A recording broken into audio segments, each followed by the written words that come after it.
Hey, morning, guys.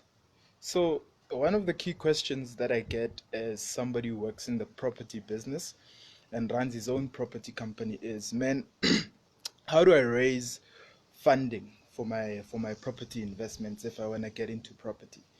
And most of the time, when I investigate the people who are asking these questions, it's usually young people who haven't worked yet, who don't have a job. So my key response most of the time to them is that, look, you don't need funding to get into property, but you need a job. You do need to get yourself an income stream that comes on a monthly, daily, weekly basis whenever you get paid, right? So somebody might be working and earning an income, and that makes them eligible to apply for a property bond for investment, right? So you get a lot of people that want to get into these type of investments, but they do not know how to. And you hear people saying things like, look, man, the type of money that you mentioned is a lot. But you find the very same people applying for bonds that technically they don't afford, whereas they could apply for lesser bonds and invest in certain properties that would get them an income so that they can be stable first before expanding their portfolios. So what am I talking about?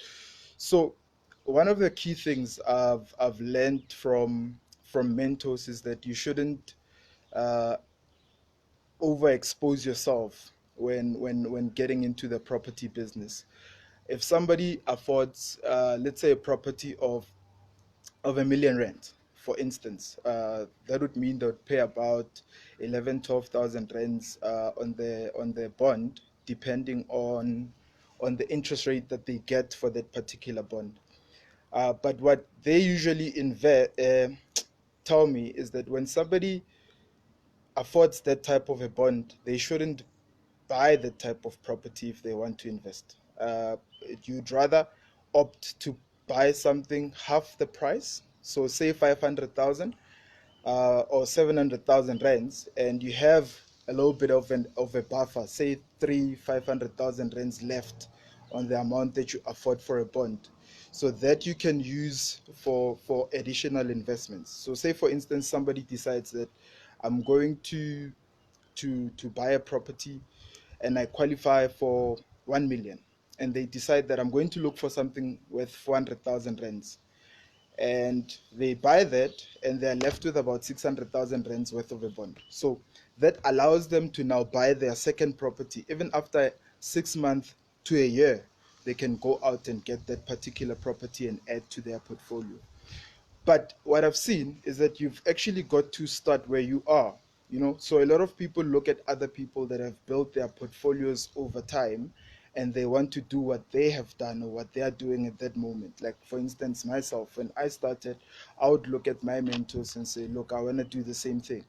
But they would always advise me to start where I am, right? And not go for the big stuff yet. You start with the small stuff, invest in the low stuff, get to know what's going on in that particular space.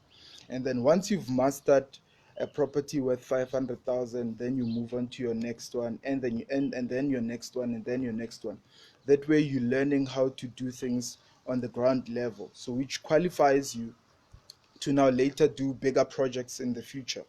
So what a lot of people do as well is that we all want to flock to Gauteng, uh, because we think that that's where the money is, and not all of us earn enough money to get bonds in these type of areas, right? You find people earning 3.5, 5,000, 10,000, 30,000. We earn different amounts.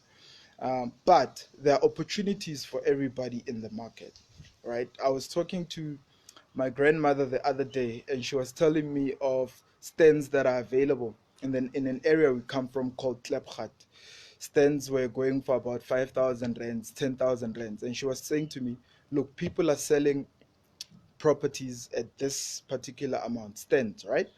So, and then I thought to myself that why is it that we all flock to the center of Gauteng, say Joburg Center in Kempton Park, whatever the area is, and we rent expensive apartments, but we don't think of going to these nearby towns, like Klepgat, Erasmus, Soshanguve, those particular areas, and buy those tens of 5,000 rands and build our properties, or invest in maybe building a shop in that particular area and rent it out, right? So we all want to flock here, but opportunities are available in the market for everybody who wants to get involved. You don't have to earn millions to get into property.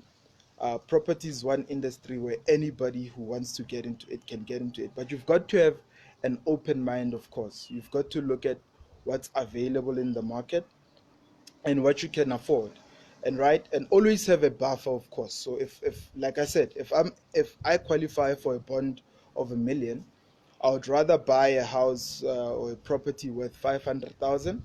uh, if I'm not living in it, rent it out, and 6 to 12 months later, purchase another one worth 500,000 and rent it out, right? So that allows me to constantly be in the market.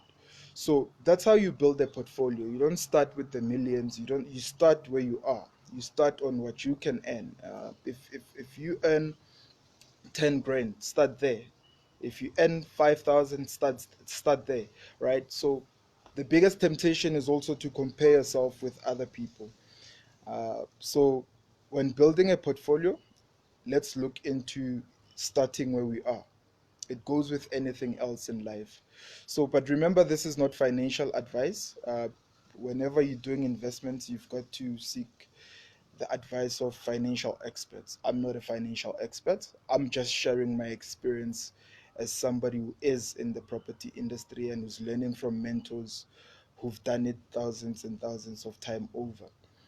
But what I know is the key lesson that you can take from what I'm saying today is that start where you are, start with what you can afford, right? When I started working, uh, well, I already had a car. Fortunately, my mother had bought me a car when I was about 19, 18, 19, right? But my first car that I bought with my own money, I went into the dealership and told them that I want the cheapest car that they've got, right? Because I was planning to quit my job then. So I knew that if I buy the cheapest car and it was a Baki, push comes to shove, I would still be able to afford the installment on the car, right? So don't overexpose yourself. Go for something that you can afford so that even in worst times, you can still be able to bounce back slowly, build your portfolio, and give yourself enough time to do so. Thank you so much for watching, guys. Chat again soon. Cheers.